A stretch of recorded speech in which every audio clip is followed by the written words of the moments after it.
guys, I'm Laurie Vitale. On this episode of Laurie in the Kitchen, I'm going to show you how to make some fabulous Tex Mex burgers. They are so easy to make, such a crowd pleaser, and you can make them indoors by using a cast iron skillet or like a grill pan, or you can make them outdoors if you're having an awesome barbecue. And if you are, invite me. Thank you so much. Let me take you over the ingredients so we can get started. You're going to need some ground beef, salt, taco seasoning. You can use store-bought or homemade blend, mild green chilies. You'll need some tomatoes, red onions, cilantro, lime, and avocado for your toppings. And then whatever cheese you like, I either like pepper jack or some nice cheddar. And of course, you're gonna need some rolls, some buns, whatever you like to put your burgers on. You'll need a good roll, a good hamburger roll. Now, a huge thank you to Walmart for supporting and working with me on this recipe and helping to make Laura in the Kitchen possible.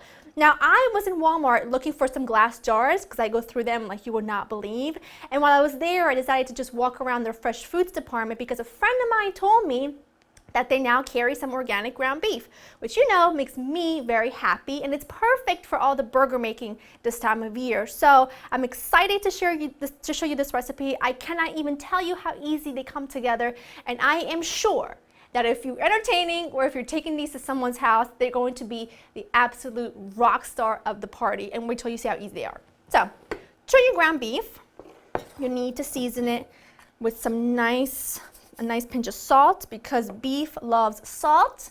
Your taco seasoning. Now, your taco seasoning can be a homemade blend. All it is paprika, chili powder, cumin, salt. Sometimes it has oregano, sometimes it has ground coriander, but basically you just need chili powder. You need a little bit of salt, you need some pepper, a little bit of paprika, and a little bit of cumin. That's basically all you need to make your own blend. And the mild green chilies, which are going to add lovely mild flavor, but they're also going to help keep the burgers really nice and moist, which is really important when it comes to burger making. No one likes a dry burger.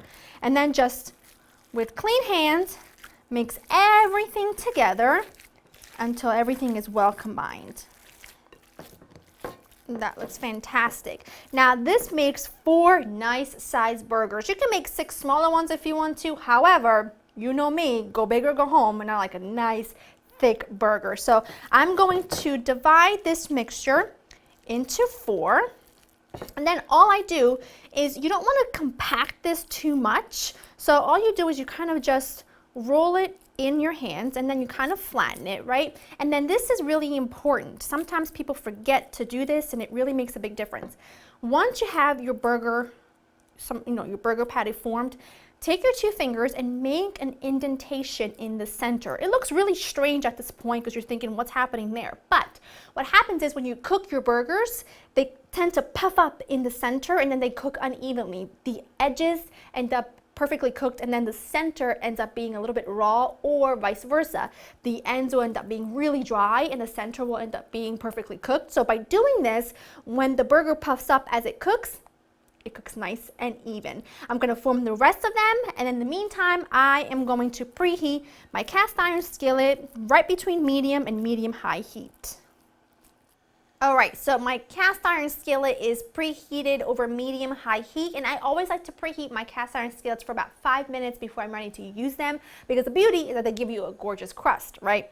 So, you take your burgers, put them right in. Make sure your cast iron skillet is seasoned so they don't stick. Now, when you put them in, at this point what I like to do is reduce the heat you want it to be right between medium and medium high. That's the good spot. And these will need to cook for about 4 to 4.5 minutes on each side for them to be fully cooked, but yet still nice and juicy. I'm going to show you what they look like when they're there. My burgers are fully cooked. They look gorgeous. You can see they shrink quite a bit, which is why I told you make them a little bit bigger than you think you're going to want them, because by the time they're done cooking, they're going to shrink quite a bit. Now put the cheese on, a piece of foil just to tent them and help melt that cheese nice and evenly. In the meantime, all I'm going to do is slice up my avocado, and then we're going to put a burger together. Burgers are done. Now what I have here are some buns, and while I was I also picked up my rolls from the Walmart bakery, and they are gorgeous, and I am ready to build myself an excellent burger. Have you noticed? 3 on the platter, 1 on the big plate. That goes to show you where my head is at. All right, so You can build the burger however your heart desires, but this is what I like to do. A nice slice of tomato. You can do 2 slices of tomato, it doesn't matter. You can do 1.5. Actually, let's do 1.5 because I like equal bite of everything because that's just how I roll. So, oh, my mouth is watering. I can't wait to dig into this. Perfect. You can put some mayo on this if you want to. I think that with everything that we have going on, isn't necessary, but you certainly can if you want to. I like a little heat in my life, so I'm gonna stick with the pepper jack for me.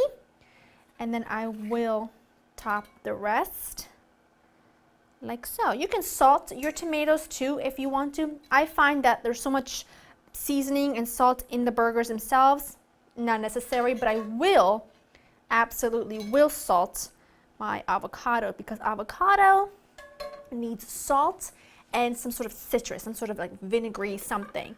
Now I like a little red onion. You don't have to put a little red onion if you don't want to. A little bit goes a long way, so don't overdo it. Just a little bit of avocado. Remember, avocado is slippery, so if things sort of start to fall, it's fine. You're cooking for people. The least they can do is make their own burger. That's all I'm saying. Little pinch of salt on your avocados because like I said, avocados love salt and then they also love citrus, so a little squeeze of lime. Squeeze my face too. That's okay. I like citrus. And then just a little cilantro. You don't have to go with the cilantro, but I mean, why not? It's kind of like you're building a salad on top of the burger. You know, it's kind of like you go to a restaurant or something. You'll say, you know what? I'll take a salad. I'll take an avocado and tomato salad, except can you put it in a bun with a piece of meat in the middle? That's me. Ask around. It's been done, and it will be done again. And that's pretty much it. You put your lids on, and you have a gorgeous burger. No need for, in my opinion anyway, no need for any mayo because you've got the creaminess from the avocado. There's no need for anything else because it's the perfect bite. So, and you have to do the squeeze, at least I do anyway. You put your top on and you squeeze lightly so all those flavors can just soak up in the bread, you know, because the bread is like a sponge after all. Then you carefully cut it in half. This is a big baby. Oh, the excitement is real. Look at the juiciness. You can see the peppers running through the burger. I am thrilled and you need to make these. Hold up. Piece of avocado went bye-bye.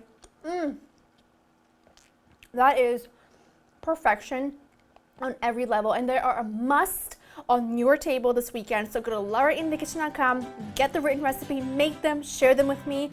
I hope you enjoy spending time with me. I'm eyeing this up because I gotta go. I'll see you next time. Bye.